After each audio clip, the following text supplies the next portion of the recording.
Welcome to the Senior Home Business Channel. My name is Matt Stafford. I'm here to teach you how to establish your own senior referral business. I'm going to give you 5 steps today, don't leave, of how to establish your business today. Now, I teach an academy across the country of 28 different states. I got students all over the place, and they've learned this industry. I want to teach you today in 5 steps. Stay with me. Before we get into the 5 steps, if you would like the video, subscribe to the channel. That'd be a great thing for me. I appreciate it. It might be good for you too. There's 300 different videos on this channel to learn more about this industry. And I want to teach you today because you actually get to help a senior at no cost, no obligation, and make a great deal of money on the back end. But let's get into it. Don't want to waste time with your time. In about 5 minutes, I'm going to cover 5 points of how to establish your own senior referral business. The first step you fully have to understand is process. Now, you understand the senior needs to move from where they are to where they need to be because of care needs, right? Well, the senior could be in a skilled nursing facility. Now, if they're going to a care home, how do you do that? If they're in a hospital and going to a large community, how do you do that? How do you do it when the senior is at home and in need of additional care at home or another community? You have to fully understand that. So we have a process. We've got forms that we have the family, usually the adult kids, fill out. We have to understand the seniors, what we call ADLs, activities of daily living, their behaviors, and all that. Now, we don't direct the senior to any one particular home or community. We assist in the process, right?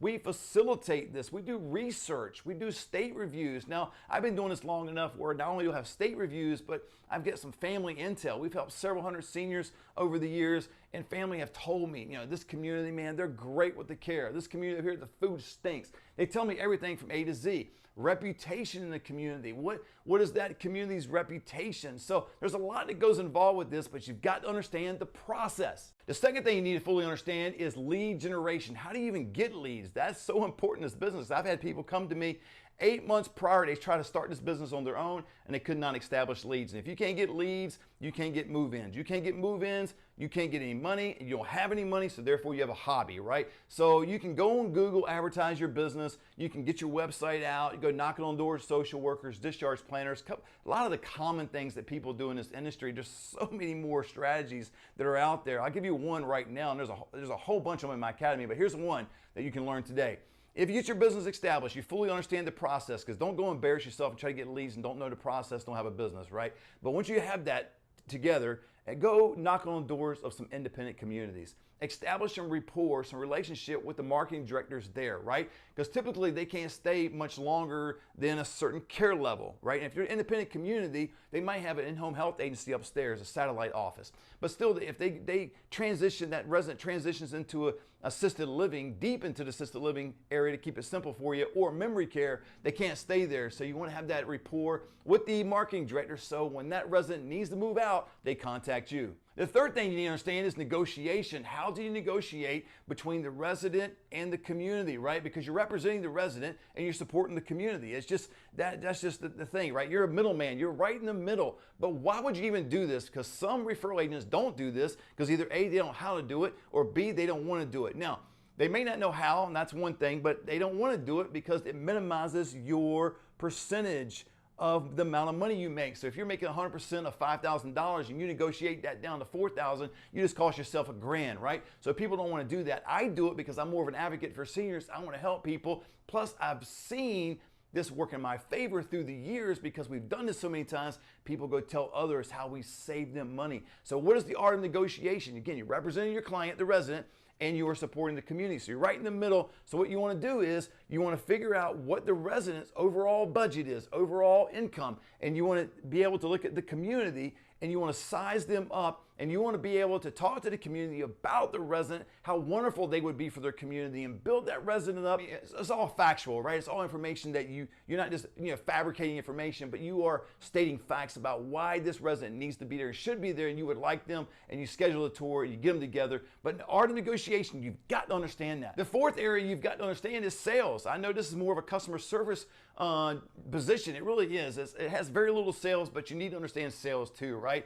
You've got to be able to sell sell the family on why now. That seems harsh, but what happens is in this industry, a lot is the family hold on to the resident as long as they can. I fully get that. I mean, who doesn't want their loved one at home? But what happens, especially during the holiday season, if you get during Christmas and they go, well, I want to keep my mom home just a little bit longer, let her experience the holiday, the holidays with the kids coming, the grandbabies and all that kind of stuff. And I've had this happen to me countless times where they try that and mom ends up falling during Christmas and she spends Christmas at a skilled nursing facility. So there is a sales component where you need to sell the family in a good way, not I've never sold cars, but everybody kind of goes to that, not trying to be slick, but you need to sell on the idea, hey, this is mom's condition, this is where she's at. She's gonna be better off at a residential care home or better off at a large community versus being at home. And she can come home for a day or two. It's not like when they go to these communities, if you don't know or not, it's not like they're locked in there and they can't go anywhere. Now COVID is a different story, but when it's not COVID and things aren't,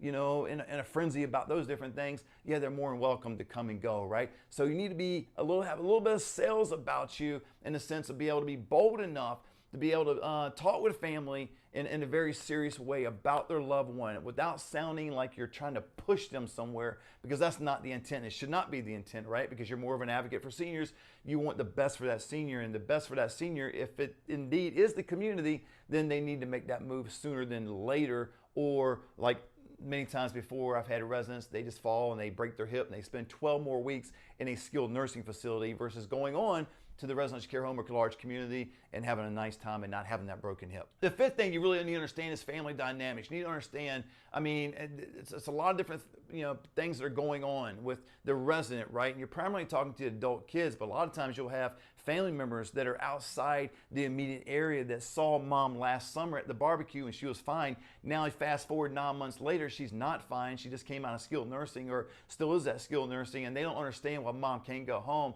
And so you'll get maybe some friction there. So you got to understand the family dynamics of be able to navigate through that and talk to them very politely, obviously, but from a compassionate heart about the resident and where they should go. But family dynamics is huge. You'll have brothers and sisters at odds with each other sometimes. Sometimes you'll have the resident with no family.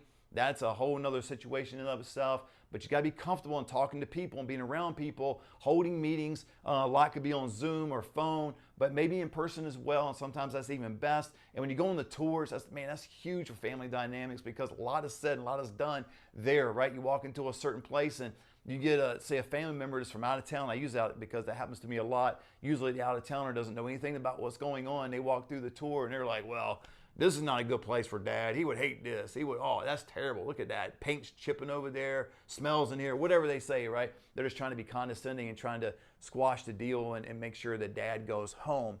And that's okay if that's the best for dad, but if it's not, then we'd better for him to go to a residential care home, then he needs to do that. So understanding family dynamics, you've got to be, I'm not saying you have to be a counselor. I used to be a youth director back in the day, but you've got to be someone to be able to, you got to be able to speak to family and speak intelligently about this industry and be able to help them navigate through this very difficult time for them, because it is difficult.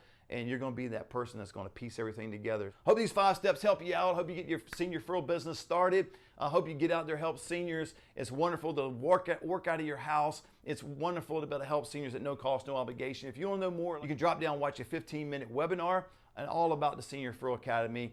We have financing. We can make it affordable for you. I fully understand where you may be. You might be in a position where you're looking to get another job, you're without a job, or you're just looking for additional income. We've got packages for everybody. We've got a platinum package for people that don't have 5 seconds to do what I'm telling them to do or ask them to do in this video, or an academy and going out and doing all these different strategies. You just want passive income. We've got a platinum package for you. We've got a gold package for people that want not just the online course, but you want the community piece, where we got students, like I said earlier, from 28 different states. We have different meetings throughout the week, collaboration meetings, daily lives. We have camera on, where the camera's on in my office. You see what I'm doing and you ask questions. I help you out, all those different things. And then we have the silver package, which is just the online piece. So we help you out no matter where you are. Give me a call. My number's somewhere around this video. Would love to talk to you. Would love to help you out. But make sure you check out the webinar. I think you really would enjoy the webinar. It's only 15 minutes and I kept it short for that very purpose. Hope to talk to you soon. Let's get you started on your senior referral business.